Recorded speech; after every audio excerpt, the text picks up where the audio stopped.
Thanks very much, and I'm really happy to be not only organizer of the post-Congress, but also to have this slot to speak. The title of my paper is White Hole, or How to Escape from a Black Hole in 3 Easy Lessons. The idea of a black hole, which you cannot escape from, is well grounded in contemporary culture, but less and less in contemporary science. This is black hole. Einstein himself did not believe in the existence of black holes, and the most radical alternative to the idea began to be considered already in the 1960s. Scientists started to talk about a white hole as a reversal of a black hole. A white hole is a hypothetical region of space-time. Here is a bit of astrophysics for you and for myself too. It implies that as National Geographic, it's an easy astrophysics, put it in 2010, every black hole contains on its other side a white hole, or simply speaking, another universe. Thus, as I quote, all the black holes found so far in our universe, from the microscopic to the supermassive, may be doorways into alternate realities, unquote. The journal quoted also Polish, for some reason, maybe not accidental, physicist based in the US, Nikodem Popławski, who suggested that, and I quote, the matter black holes absorbs and seemingly destroys is actually expelled and becomes the building block for galaxies, stars, and planets in another reality, unquote.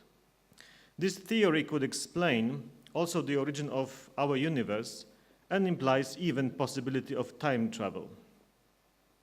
As science has always provided culture with useful metaphors, especially in the modern epoch, I feel full excuse to do the same for the sake of this paper. Instead of looking at Central Europe as a black hole, which absorbs matter and energy, never to give it back, and in fact never to produce anything interesting for the rest of the universe, I would rather propose to see it as a white hole. While it does absorb matter and energy, it transforms them and allows to become an alternate reality. The ultimate result of this process is the beginning of a new universe. To build a new universe is certainly a very complex endeavor, but at least to start, let's imagine 3 easy lessons which can be applied when turning a black hole into a white one. Lesson 1. Rethink the notion of Central Europe and its history of becoming black hole. The very concept of Central Europe and its relative Central Eastern Europe is about a century old. Most recently, it was revived after 1989 to differentiate the former satellites of the Soviet Union from its non-existent oppressor, and slowly encompassed also former Soviet republics, Estonia, Latvia, and Lithuania. However, the idea of regional uniqueness is much older than that and dates back, some historians would argue, to 10th century, while the region became politically united for the first time in 15th century under the Jagiellonian dynasty.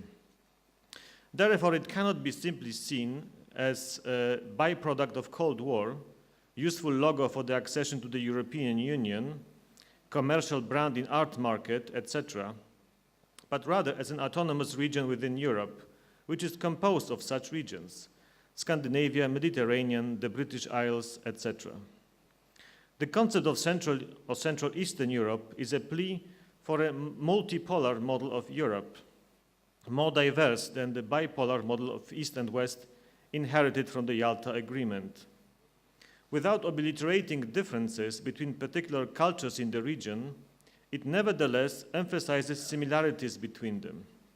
For instance, the fact that culture here developed less through the great metropolis than through various small centers, and each of them could create their own local original school of art, as we saw, for instance, in Košice gallery last night, where they showed this amazing art of 1920s and 30s that developed here.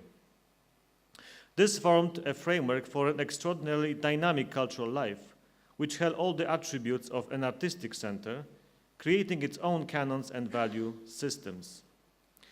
As shown by Larry Wolff, Central Eastern Europe was orientalized within Europe at the end of 18th century.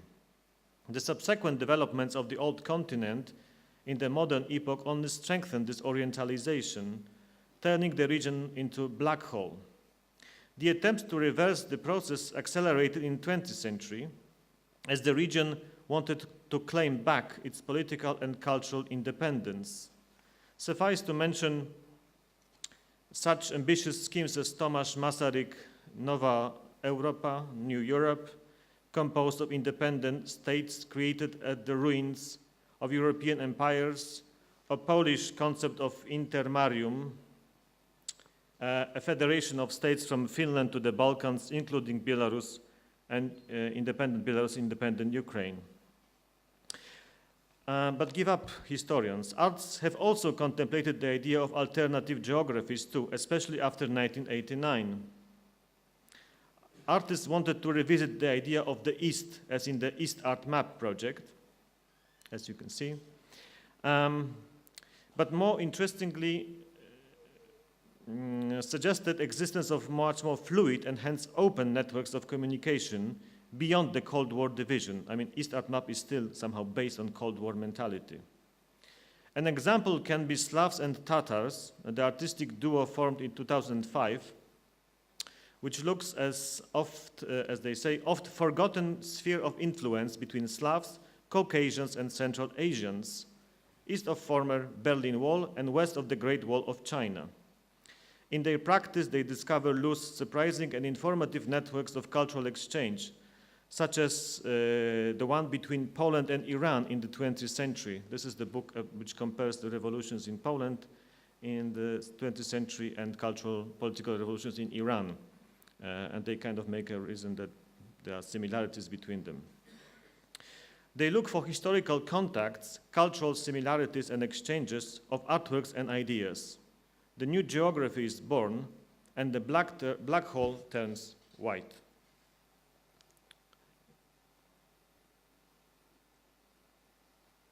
Lesson 2. Look for new methodologies for art criticism in the region. A black hole can become a white hole only when innovative methodologies of research and criticism will be applied. We heard some of them today already. Paradoxically, instead of turning to post-colonial studies or other proposals developed in the West in order to redesign the map of the world, it might be more fruitful to analyze the heritage of Central European art history and art criticism. I would specifically like to mention the concept of periphery developed by Croatian art historian Ljubo Karaman in the 1960s. He's that famous in Croatia that even have their postmark with him. It's very rare that art historians make that high. While studying Croatian and Dalmatian medieval art, he suggested that peripheries have different value than provinces, which are dominated by one center. Provincialism, therefore, is a complete dependence on the single source of values, while in the periphery, diverse influences from different centers mingle. In the latter case, new value emerges, which is a result of artistic freedom, as artists are capable of providing unique synthesis of different stimuli, which itself becomes an original value. Peripheries, where sources of inspirations, local and external, are multiplied, enjoy a phenomenon which Karaman called intensification of culture. Artists who have to face the necessity of dialogue with different, often contradictory centers, are obliged to conduct unusual experiments and create innovative work, sometimes even more daring than in the established centers. As a result, peripheries may acquire such extensive creative potential that they turn into new centers themselves, and the white hole again is born. Karaman's thesis shows that regional scholars were inclined to rewrite art historical canon long before the new art history in the 1980s. Its radicalism suggests that the regional intellectual heritage may provide more appropriate tools for rethinking the Central European specificity than those imported from elsewhere, such as category of subaltern or mimicry or others. What sounds radical in the US or in Western Europe may not have such a great relevance elsewhere. Imported methodology does not usually help to explain the logic of specific intellectual life, and sometimes even leads to false conclusions.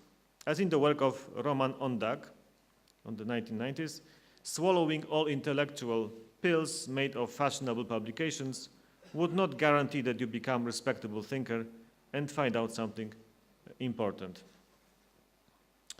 Final lesson, number 3, go global.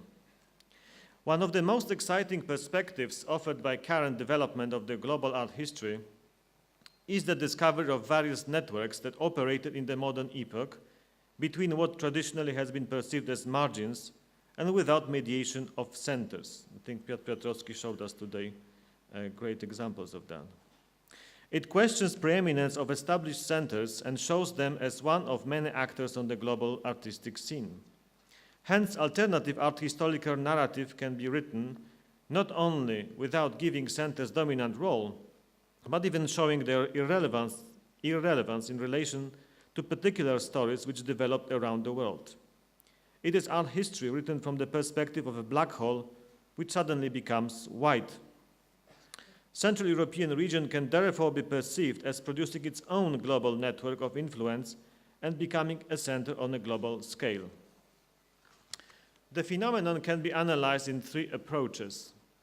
The first one emphasizes the importance of émigré artists without whom the metropolis, or a metropolis, would not be able to function. It's actually surprising to see how many Central European artists did significantly influence the course of the 20th century as they emigrated and contributed to the dynamics of art life in chosen global centers. This has been subject of numerous studies. Suffice to mention Hungarian impact on Bauhaus, and then Moholy Nagy, Marcel Breuer, then modern movement in UK, Erno Goldfinger and others, or on mutual relations between art and science, George Kepes together with Frank Malina. New York film scene would not be the same without Jonas Mekas and Woody Wasulka. And what's interesting here is that these artists are somehow claimed back now by their states of origin. So the Lithuania somehow retrieved Jonas Mekas from New York with all his consent. So he actually likes to play this card that he is Lithuanian, living in the exile. Or graphic design without Ladislav Sutnar. I mean, American graphic designers own him so much. And this is one of the books that he wrote to educate graphic designers in the States. And this list is, of course, much more extensive. The list of similar examples is extensive and goes beyond Europe and the US into Latin America and Australia. They simply show that what counts as metropolis is indeed made of influences from different provinces. The center and peripheries are in state of constant exchange rather than in producer-consumer relationship. Well, the second approach focuses especially on architecture, which was extensively exported from Central Europe to the so-called Third World countries after 1945, thanks to the cooperation between Soviet bloc and post-colonial states.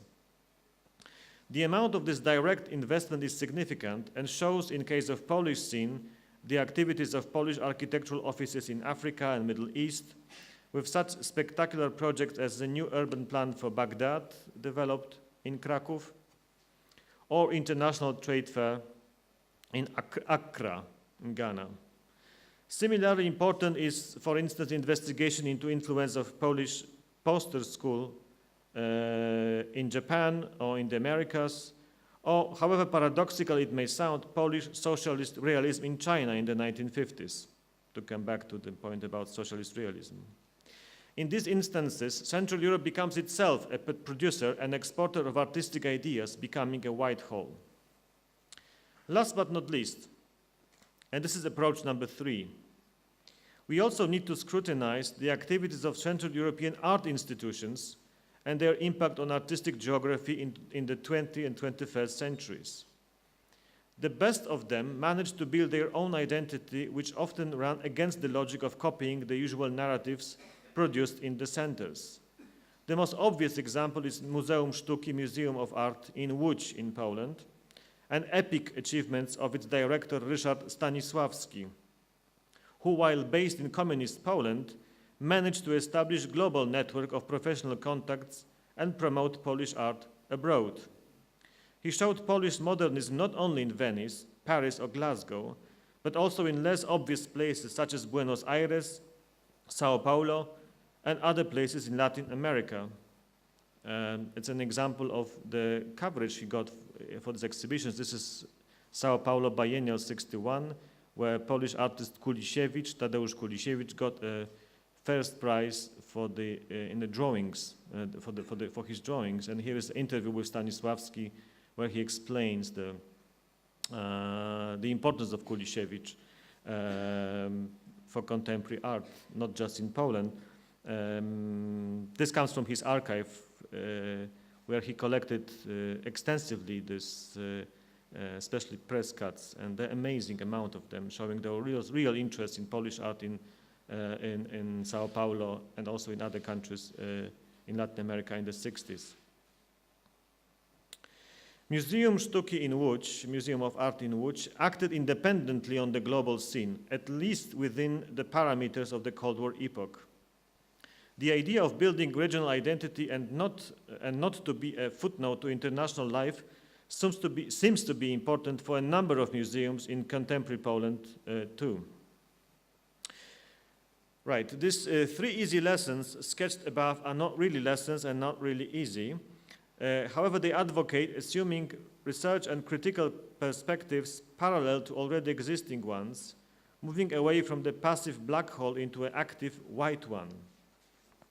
They also suggest that we need to look at art as an agent of change which transgresses the established political and social boundaries, and only thanks to it can be relevant to contemporary society.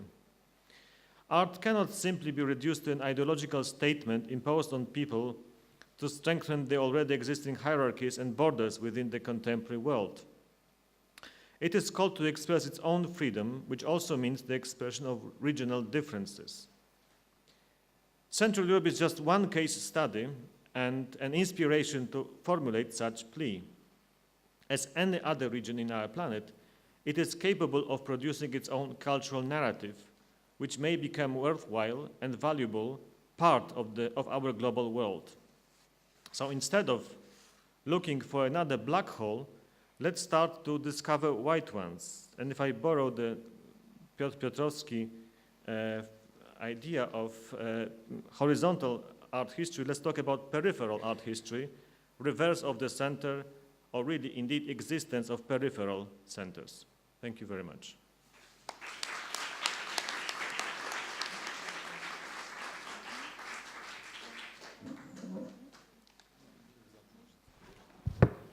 Yes, thank you very much for your contribution, how to escape of our black hole. And then we can continue with questions.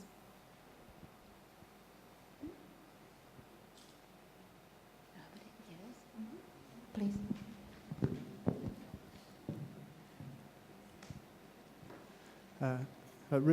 Ruben Fawkes again, translocal. So I had a point about the issue of the émigré artists and this question of the return of the émigré artists. And I think it's quite I'm sure you agree, it's quite a complex issue. Maybe it doesn't always turn a black hole into a white hole, but maybe can create another black hole potentially, in that I mean, there's a long history of it. Just look at, say, the example of Vasarely, being a Hungarian artist of Hungarian origin, who then the Communist Party invited back for a major show in '69, and the kind of ambiguous position that had as of a modernist artist then being somehow assimilated back into the system of state communism, or a more recent example of the same phenomenon also from Hungary, and that's the whole phenomenon of Robert Capa, who again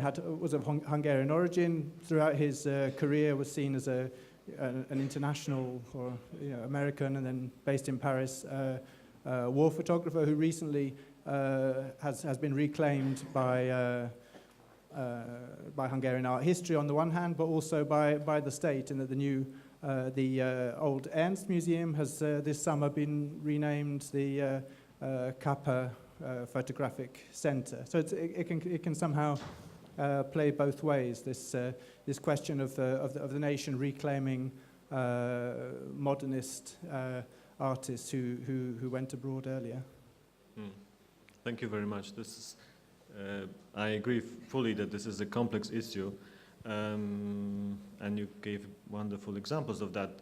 The point I was trying to make is that I think it's interesting to see that within these returns there are those artists who would claim that this return is a genuine coming back to the roots, and that indeed their experiences or their teaching, their studies in their home country let them develop something important for the rest of the world. So that's, in that particular case is what interests me.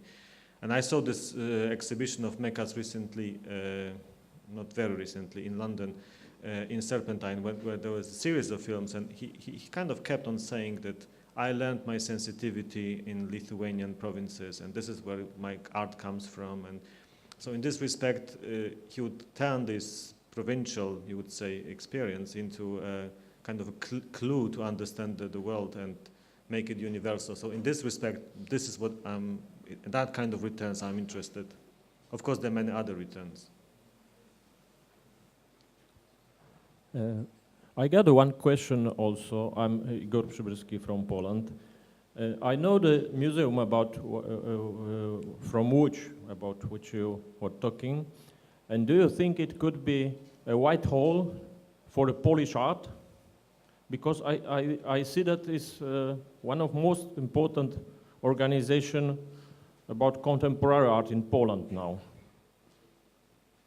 Absolutely. I think Muzeum Sztuki is an example of Whitehall. Ever since its beginning in the 1929-32, when the collection was established, and was a unique experiment on that scale and kind of global scene. And I was really shocked somehow when I started to go through the archives of Stanisławski, how many exhibitions he organized. Someone made today this point that, I think Richard made this point, that this Iron Curtain was somehow, you don't want to see it very sharp, but the amount of exhibitions that they were organizing in the West in the 1960s, 70s was amazing. So that in a way, he can completely turns upside down the idea that the division was strict, there was no permeation, there was no information coming back and forth.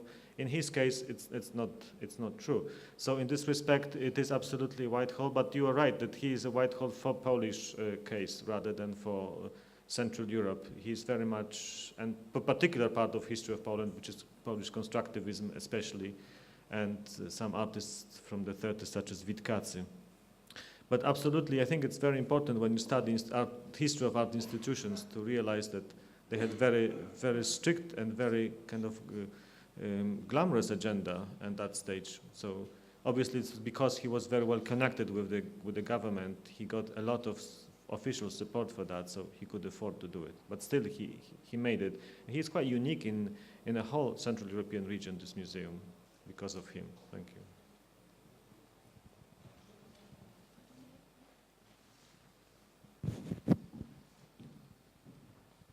But in addition to that gallery, you also had the Zajęta Gallery and the very important exhibitions that were being organized by its director until she was fired over the controversy over the Catalan sculptural piece.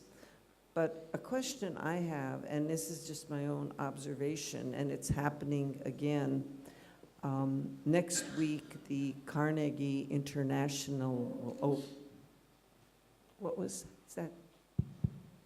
the Carnegie International will open. And I've been studying kind of my own tracking of how many artists from Central Europe, Eastern Europe are included. And it seems the majority, this year it will be Polish and Croatian, somebody from Zagreb. And the question I have to you is, why do you suppose the majority of artists that get included in such a major exhibition are coming from Poland? I have my own theory, but I would like to hear your concept.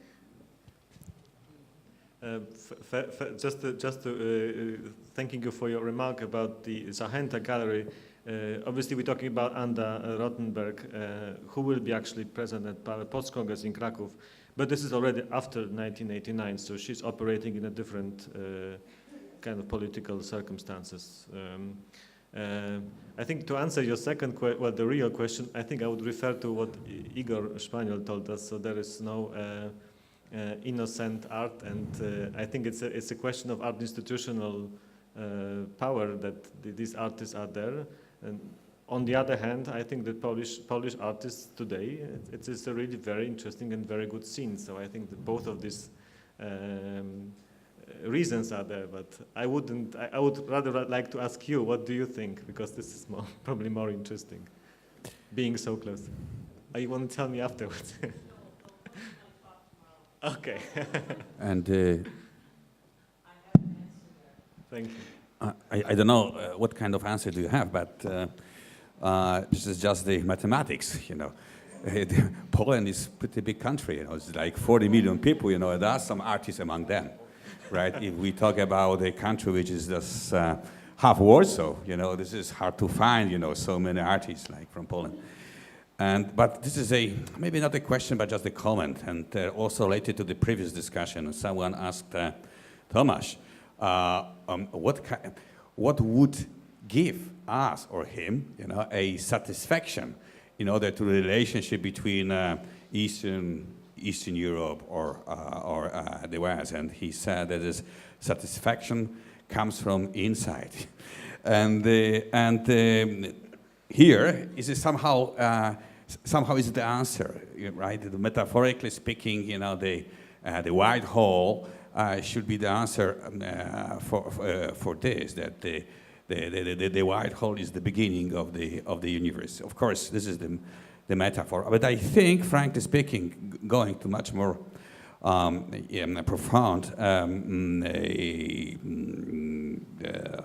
level, that the real question of this relationship is to rewrite not only East European art, or not only South American art, and not only Asian art, but to rewrite the grand narrative of art history. So the real challenge is to rewrite Western art history, or the so-called, you know, the master one, from different peripheries, and not only to provincialize West, as Chakrabarti might say, but also to rewrite the whole story. And this is maybe, I don't know whether it's inside or from outside in terms of satisfaction, but you know, this is the real challenge, right? This is the real challenge, not to write our own identity and to find out, you know, the source of the universe, but to rewrite the whole stories, you know, as art history, as the narrative of art history is. And this is, no one did it, frankly speaking. We still have different narratives. And, but maybe this is not something what we should expect, you know, to create the new narrative, but to keep the parallel narratives, but as far as the West is concerned, should be rewritten from the other perspective. So this is maybe, you know, the conclusion coming from this metaphor, what is black hole, what is the white hole. Thank you. Thank you very much. Just to extend the scientific metaphor, what we need is a theory of everything. General theory of everything. Okay. I assume we need to. Yes, we need to proceed. Thank you very much.